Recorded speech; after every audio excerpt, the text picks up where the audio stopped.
Hey guys, it's Hope Levine, bridal fashion stylist here. Today I'm taking you through everything that you need to know before you go wedding dress shopping. So I am here to set you guys up for success and make wedding dress shopping as easy and fun as possible. So let's get into it. Tip number one is to do your research. So this is where Pinterest comes into play. Pinterest is our best friend. Same with Instagram.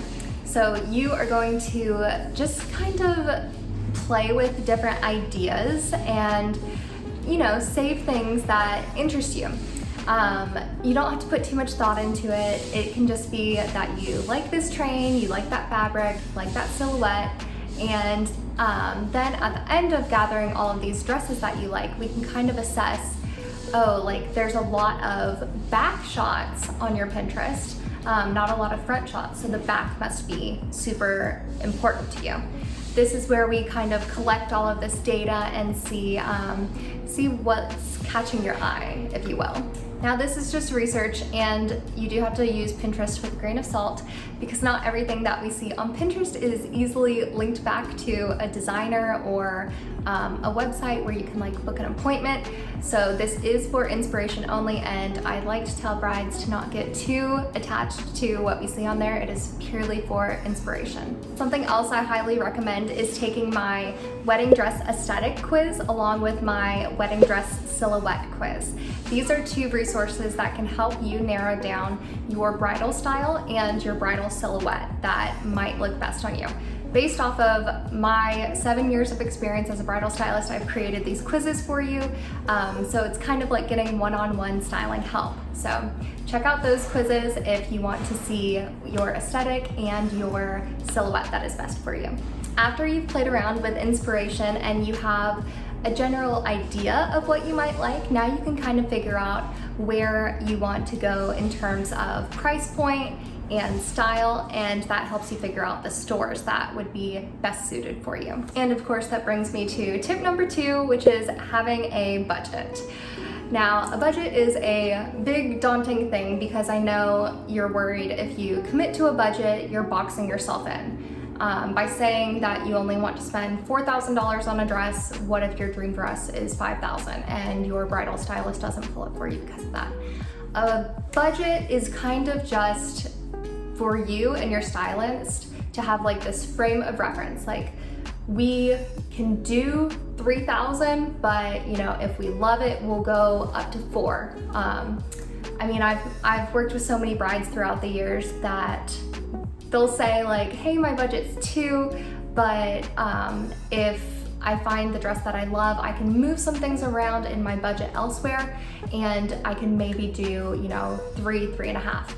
So just be flexible and be able to give all of this information to the bridal stylists at the stores that you're going to. The more information that they have, the better that they can help you. I also understand that setting a budget can be very difficult until you try the gowns on your body, because just looking at these photos on Pinterest, you probably aren't able to see how nice these fabrics are for different prices, and touch and feel things to know what you get for what price point. But budgets are flexible. It's really just a basis between you and whoever's paying for the gown to know where is comfortable and what we can do. All right, step 3, that is going to be finding the right store for you. So now that you have your inspiration and you have your budget, you can easily figure out what stores are going to be right for you. This can be done with either a simple Google search of bridal stores in your area, or if you're super attached to certain designers, then you can look up where the local showrooms are for that designer. All you have to do is go onto that designer's website and look up a store locator. All designers have them, and then you can see if there is a store nearby for your favorite designer. Since COVID happened, there are a lot of at-home try-on options. So if you do love a designer that is not near you and you don't want to travel to LA or New York, you can reach out to said designer and see if they offer an at-home try-on. So this is really important, and this is where people can super easily make the mistake of overbooking themselves and going to unnecessary appointments. it is best to go to the stores that you know fit your budget and fit what you're looking for in a wedding dress. You don't need to go to 5 or 6 appointments and hit every single store in town. If you know you don't like boho wedding dresses, then don't go to the store that caters towards boho wedding dresses.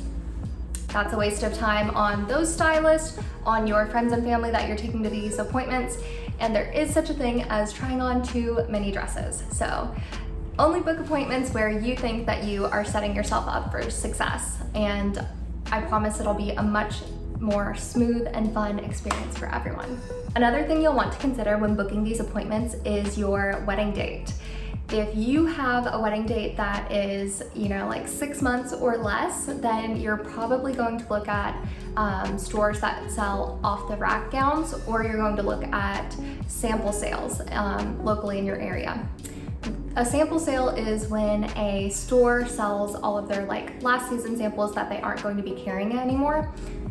This is actually such a great option, and I'm all for a sample sale because you can get your dream designer at a fraction of the cost. So I love recommending sample sales to eloping brides, budget brides, or even a bride that wants to wear their dream designer and hasn't been able to find them before. So sample sales are a great option, but you do need to know that wedding dresses can typically take 4 to 8 months to come in, depending on the designer and depending on your customizations. With COVID, ship dates have changed drastically, and wedding dresses do take longer to get in. A lot of them are made overseas in Israel and wherever, so you do have to consider that this fun COVID world that we live in does affect our wedding dress ship dates as well. So when you have your venue and you have your date set, I recommend going shopping so you can have as many options as possible. Again, if you are in that 6 months or less time frame, you don't have to worry because there's amazing sample sales and off-the-rack gowns out there, and you will find your perfect gown as well. I also want to say it's not super crazy to want to travel to a big city near you to find that wedding dress. There's Atlanta, Chicago, there's Los Angeles, New York, Seattle, all of these major metropolitan areas. They have tons and tons of wedding dress boutiques that cater to every single type of bride. So if you live in, say, small town USA and you're not a small town USA bride, then don't be afraid to make that trip and spend a little bit of your budget on getting to those dresses that you know that you will love. I would not waste time messing with those small town USA stores that you think are just going to upset you and frustrate you, because again, this goes back to you can try on too many gowns and get confused and frustrated. So I wouldn't even start there if you think that that's not the option for you. But you know you best, and you just need to trust your gut. And if you know your wedding dress is in New York, then fly to New York. Number 4 is staying true to you and not people pleasing. Now, this is probably a hard thing to swallow and realize. I know it would be for myself because I'm a big time people pleaser.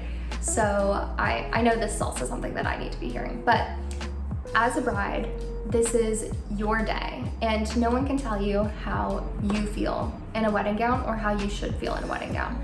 So before you go into your appointments, I just want you to just give all pressure to everyone else. Take away all of your expectations that you may have had about finding a wedding dress. You may not cry, and that's okay. You've probably grown up watching Say Yes to the Dress, and you've seen 1,000 of girls cry, and you've seen these happy TV moments, but we need to remember that that is TV, and you may not have your crying happy moment. And that's okay, because you are going to feel yes, I know that this is my dress, I will buy it. And that's all you need. All you need is the confidence of yourself. I know we oftentimes look to a motherly figure or a best friend for these affirmations of saying yes, you look beautiful in this dress, but at the end of the day, we cannot expect that of anyone. Yeah, again, that's probably another video for another day on bridal parties and expectations and how to juggle that. The short answer is don't have expectations and speak up. Tell people what you want and what you don't like. And if your mother-in-law is pushing this dress on you, saying like, oh, you're gonna look beautiful in a ball gown, but you don't like ball gowns, it's okay to tell her no. Don't worry about hurting her feelings. You have a lifetime with her to figure that out. So you have to protect yourself and your happiness. Lastly, number 5 would be, don't go shopping if you're not ready to fall in love. That is a hard pill to swallow because I know once you get engaged, you're like, ooh, I need to go wedding dress shopping like tomorrow. I'm sure like your best friends are wanting to drag you all around to brunch and shopping and stuff because that is like so fun. But what you need to know is if you fall in love with a dress and you are not prepared to purchase it that day, what could happen is you could lose a potential store discount because a lot of stores do first visit discounts, and that could be completely stripped away if you're just having fun and like playing dress up. Also, gowns often go out of season or out of style, or retailers stop carrying them. So you kind of have to be wary when trying on wedding dresses that like, if you think about it and come back in 3 months, that gown may be discontinued completely from not only that store that you're trying to buy from, but it could also be like discontinued from that designer's line, like they don't make it anymore. Keep that in mind for sure, because that is horrific. I've seen that happen and I do not want that to happen to you. So be careful about going wedding dress shopping before you're ready to fall in love. And those are the 5 things that you need to know before you go wedding dress shopping. I hope you found these super helpful. If you did, please like and subscribe for more bridal fashion content. Feel free to leave any questions in the comments below and I'll be happy to respond to them. Bye guys, happy shopping.